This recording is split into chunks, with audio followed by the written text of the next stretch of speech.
All the information shared in this video is available on the public platform. Nothing is discussed here which may breach the confidentiality of our armed forces. Defense Detective respects our defense forces and works only on the information that is available for public use. One key expectation from Indonesian President Prabowo Subianto's visit as the chief guest for India's Republic Day celebrations in 2025 was a significant advancement in the India-Indonesia defense relationship. Prabowo Subianto, a strong advocate of Indian defense technology, had previously visited India during the pandemic as Indonesia's defense minister under President Joko Widodo. During this earlier visit, he expressed a keen interest in strengthening bilateral defense ties. However, while hopes were high for tangible outcomes during this visit, the announcements fell short of expectations. As is often the case with Indonesia, progress in formalizing agreements tends to be slow. While the lack of immediate breakthroughs may have been disappointing, this commitment to streamlining discussions and processes can still be considered a positive outcome. The build-up to the visit raised hopes that Indonesia would finalize its long-pending interest in acquiring the BrahMos missile system. Indonesia has been an early aspirant among ASEAN nations for the BrahMos, but unlike the Philippines, whose procurement process has been quicker, Indonesia has yet to move forward decisively. Despite the delays, interest remains strong. Notably, a delegation led by the Indonesian Naval Chief, Admiral Muhammad Ali, visited India concurrently, following an invitation from India's Naval Chief, Admiral Dinesh K. Tripathi, who had visited Jakarta in December 2024. During the visit, the Indonesian Naval Chief toured the BrahMos facility and other institutions, including the Information Fusion Center Indian Ocean Region, IFCIOR, in Gurugram. The most significant outcome of this visit appears to be Indonesia's renewed interest and intent to organize its processes to engage effectively with India. Two important developments were acknowledged. First, the ratification of the defense agreement, which was originally signed in 2018. The agreement has finally been ratified, reflecting progress despite the delay. Secondly, the placement of an Indonesian officer at the Information Fusion Center, IFC. This long-standing invitation from India has now been accepted, though it remains unclear if the nomination process for the officer has begun.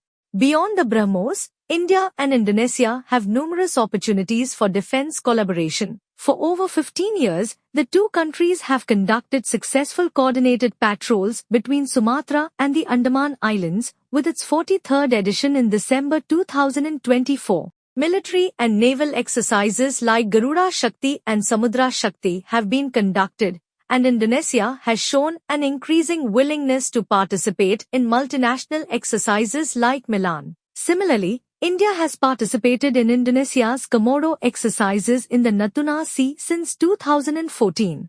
Military and naval exercises like Garuda Shakti and Samudra Shakti have been conducted, and Indonesia has shown an increasing willingness to participate in multinational exercises like Milan. Similarly, India has participated in Indonesia's Komodo exercises in the Natuna Sea since 2014. However, it is essential for the relationship to progress beyond joint exercises and patrols. Indonesia has expressed a growing need for defense technology and production capabilities, including an interest in importing and potentially manufacturing products locally. Areas of potential collaboration include trainer aircraft, Prachanda helicopters, artillery self-propelled guns, small arms and ammunition, coastal battery missiles, and Coast Guard vessels. Economic factors also play a crucial role in the defense relationship. Indonesia currently runs a significant trade surplus with India, largely due to its exports of palm oil and coal, resources vital for India's growing economy. Indian investment in Indonesia far exceeds Indonesian investment in India. While nearly 700,000 Indian tourists visit Indonesia annually, the number of Indonesian tourists visiting India is negligible. India does have an edge in service exports, but the overall economic relationship is structurally imbalanced. Increased defense trade, such as Indonesia importing Indian equipment and technology, could help address this imbalance and create a more complementary partnership. Several factors hinder the swift conclusion of defense deals between India and Indonesia, even as countries like France, Turkey, and South Korea appear to have smoother pathways. Two primary challenges are understanding Indonesia's procurement processes and the lack of a viable financial package. Indonesia's decision-making processes often require the involvement of agents. While Indian companies are legally constrained in their dealings, the use of agents can help navigate Indonesia's complex procurement system. However, India's reluctance to utilize such intermediaries has been a drawback. Indian companies are allowed to pay coming up to a threshold, and this needs to be better utilized.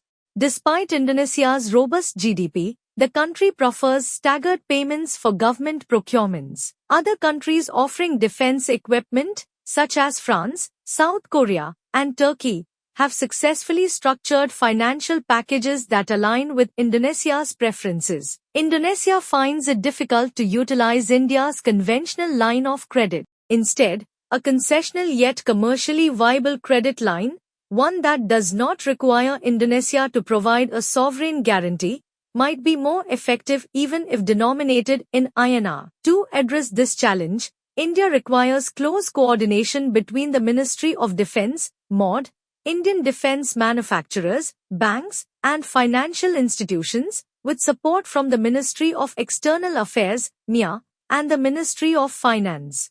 Indian companies exporting defense equipment should take the lead by leveraging their balance sheets to support attractive financial packages. The strategic opportunity. Indonesia's cautious approach to dealing with China and its balanced stance toward the US in defense procurement provides India with a strategic opportunity.